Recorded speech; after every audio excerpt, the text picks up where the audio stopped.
Hi guys, it's Lynette. Let's make some salmon fritters.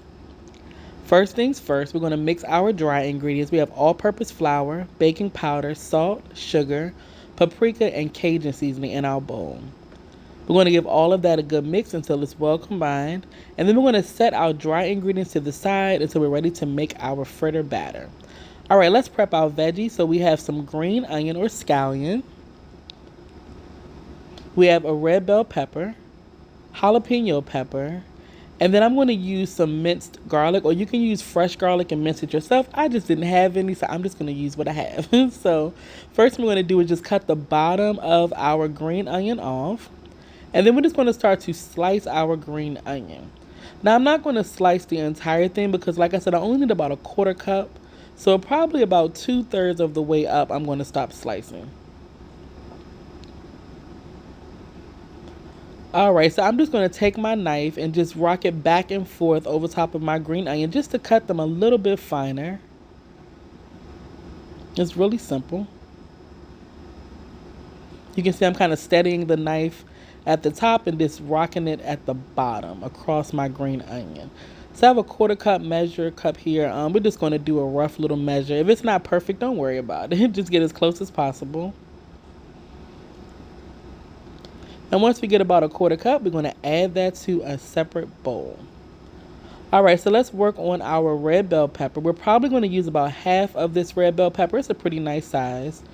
So we're going to start to cut the bell pepper by cutting around the core of the bell pepper. That way all those seeds are still intact and I can just get rid of that piece.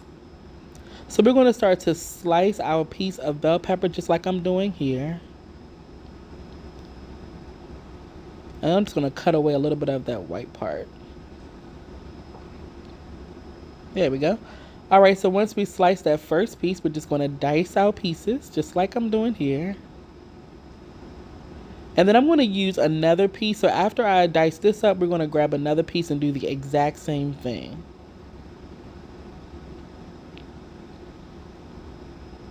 All right, so let's grab another piece. Remember, we need a quarter cup.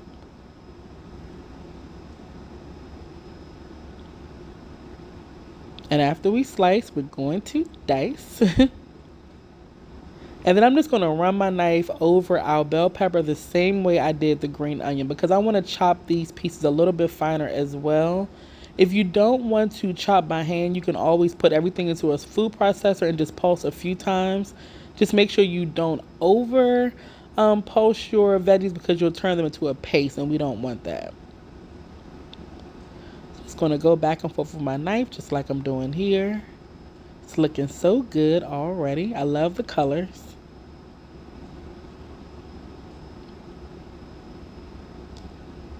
And then I think we are just about done. You can see what the pieces look like.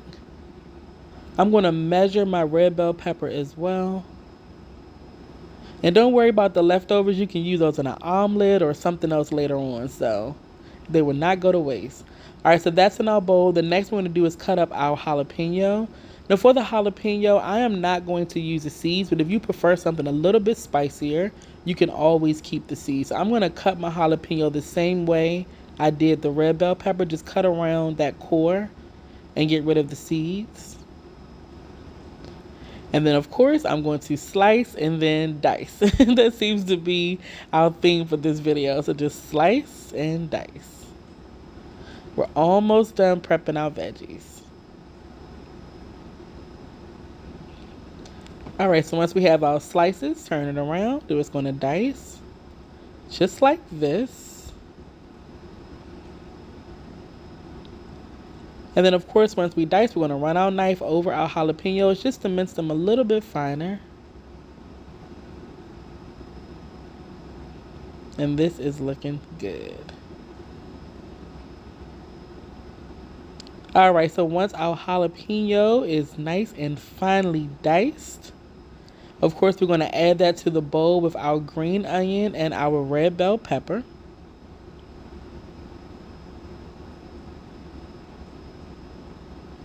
There we go. And to that, we're going to add 1 teaspoon of our garlic paste. So if you wanted to dice your own garlic, I would do about 3 or 4 garlic cloves, and you would just chop them up fine like we did everything else. All right, time to make our salmon fritter batter. So to the dry ingredients, we're going to add 2 large eggs. And then I'm just going to take my spoon that I'm going to mix everything with and just kind of break up those egg yolks a little bit. And then we're going to add in 1 cup of milk. All right, so let's give all of that a good stir until it's well combined. You may still have a few lumps in your batter. That's okay. Don't worry about getting your batter perfectly smooth. Once your fritters fry up, you will not have to worry about those lumps. You'll be perfectly okay. So just give everything a good mix. You can see how easily this recipe is coming together. All right, so once our batter is done, we're going to add in our veggies and garlic. I'm going to tap the bowl, get every last drop out of that bowl. And then I'm going to add in 2 cups of cooked salmon that I just baked and then just pulled apart into flakes. So if you do not have cooked salmon on hand, you could probably use canned salmon. Just make sure you drain all of the liquid out of the canned salmon. So it's going to stir all of this in. So everything is well combined. It looks kind of crazy, but don't worry. Just trust the process.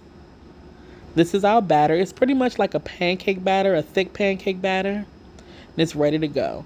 All right, so I have some hot oil on my stove. I heated it to about 360 degrees. And you can see I dropped a little bit in just to kind of test it. That's what those little specks are. So I'm going to use a small scooper. And I'm going to start to scoop my fritter batter right into that hot oil. Now you want to take your scooper close to the oil so that you don't have any oil popping back at you if you were to scoop from higher up. So just take your scooper right down to that oil, drop in those fritters. And they're going to sink to the bottom at first. Do not worry, they will pop up and start to float. So we're going to allow our fritters to fry for about 5 minutes. They'll be nice and golden brown. And of course, like I said, they will float to the top. And you can see some of the ones I put in first are already starting to get golden brown. And they're floating a little bit already. So you can see they're already working out. All right, so this is after about maybe 2.5 minutes. You can see how our fritters are starting to look. Want to let them fry a little bit longer. The key here is just like with any type of fritter or hush puppy, you want to make sure the inside is cooked all the way through. Just being brown on the outside is not enough. You want to make sure the inside is cooked all the way through. So make sure oil is not too hot and make sure you give your fritters ample time to fry. So you can see this is after about 5 minutes. They're nice and like a dark kind of golden brown. We're going to start to remove our fritters from that hot oil and allow them to drain on some paper towels. And then, of course, if you have more batter left, you want to go ahead and cook a second batch, the same way you did the first batch. Look at those fritters. Y'all, they are so good. Oh, my goodness. All right, so here are our fritters. That first batch draining on those paper towels. I'm going to grab one and open it up so I can show you the inside. They're still hot, of course. And you can see the steam coming out. They're cooked all the way through. You can see those specks of green onion and red bell pepper and salmon. Oh my God, they are so good. So I like to eat mine with a little bit of seafood sauce that I make. You can do whatever kind of dipping sauce you like. So I'm going to take a nice squeeze right on top and get that perfect looking bite. Oh my goodness. These are ready to enjoy. Hopefully you all give this recipe a try, and I'll talk to you later. Bye, guys.